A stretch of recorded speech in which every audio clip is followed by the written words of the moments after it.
चाहे एग्जीक्यूटिव हो, चाहे मैनेजर हो, चाहे बीपी हो, किसी भी लेवल का।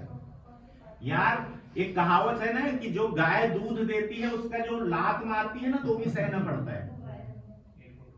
तो वो बनो, वो इस लेवल पे बनो कि मैनेजमेंट आपको पकड़ ले कि भैया ये आदमी काम का है, और ग्रोथ आपकी बात के हिसाब से वो ग्रोथ दे आपको। ये कब होगा? जब आपका नॉलेज बढ़ेगा। सिंपल सी बात है ना। आप एक चीज और दिमाग में, अगर ग्रोथ करनी तो एक चीज और दिमाग में आप लोगों को रखना पड़ेगा, वो ये है कि आप किसी स्पेसिफिक डिपार्टमेंट में काम नहीं कर रहे हैं, आप फार्मा में काम कर रहे हैं। आ जाओ, फार्मा में काम कर रहे हो, इस तरफ आ जाओ, इधर आ जाओ, जगह ना उधर आ जाओ। आप फार्मा में काम कर रहे हो, और फार्मा का मतलब ये होता है यार कि आप किसी भी डिपार्टमेंट में हो, लेकिन बेसिक नॉलेज आपको, जैसे बच्चे की जब पढ़ाई शुरू होती है तो उसको सारे सब्जेक्ट पढ़ाए जाते हैं। वो चाहे इंजीनियर, स्पेसिफिक इंजीनियर बनेगा, चाहे स्पेसिफिक डॉक्टर बनेगा, चाहे जो, बेसिक नॉलेज देना ये जरूरी है भाई। हिंदी भी पता होनी चाहिए, इंग्लिश भी पता होनी चाहिए, फिजिक्स भी पता होनी चाहिए, मैथ भी पता होनी चाहिए। बेसिक तो सब पता होना चाहिए, क्योंकि हर चीज का यूटिलाइजेशन होना है उसको लाइफ में। सेम चीज अगर आप फार्मा फील्ड में हो तो आपको बेसिक्स हर डिपार्टमेंट के पता होने चाहिए। ऐसा नहीं कि हम क्यूए में काम कर रहे हैं तो क्यूए प्रोडक्शन से हमको क्या लेना है, क्यूसी में काम कर रहे हैं तो क्यूसी हमको प्रोडक्शन या अदर से क्या काम लेना है। लेकिन वो सारे इंटरलिंक हैं।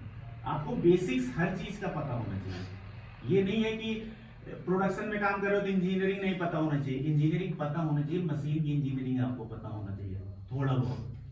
ये नहीं उसके आपको पीएचडी कर लेनी है, बट आपको इतना पता होना चाहिए कि इस मशीन में क्या पार्ट है, इलेक्ट्रिकल सर्किट क्या है, ऑपरेट कैसे हो रहा है। ये बेसिक चीजें तो पता ही होनी चाहिए ना।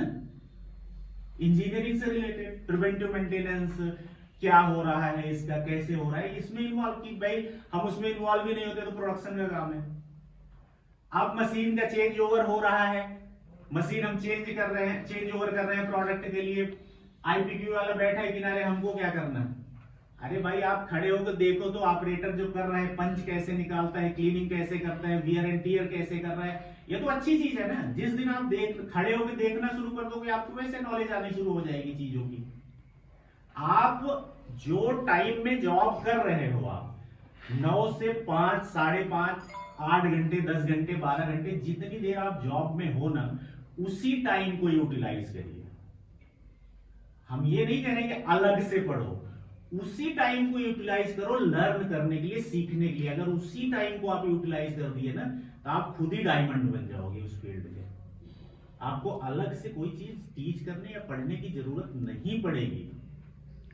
चाहे वो प्रोडक्शन का आदमी है, प्रोडक्शन का आदमी अगर मान लो इंजेक्शन में काम कर रहा है तो इंजेक्टिबल में जो प्रैक्टिसेज हो रही हैं, गलत हो रही हैं, तो उसको आप पढ़ के सही करो कि भाई एसेप्टिक एरिया में कैसे काम होते हैं, एसेप्टिक एरिया का बिहेवियर क्या होता है।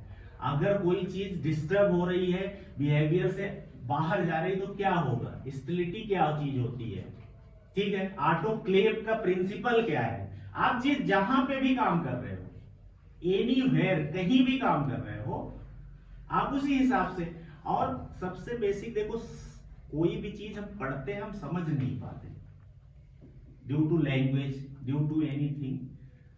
आप उसको सरल भाषा में समझने के लिए आपको अपनी पर्सनल लाइफ से कोरिलेट करने की जरूरत होती है।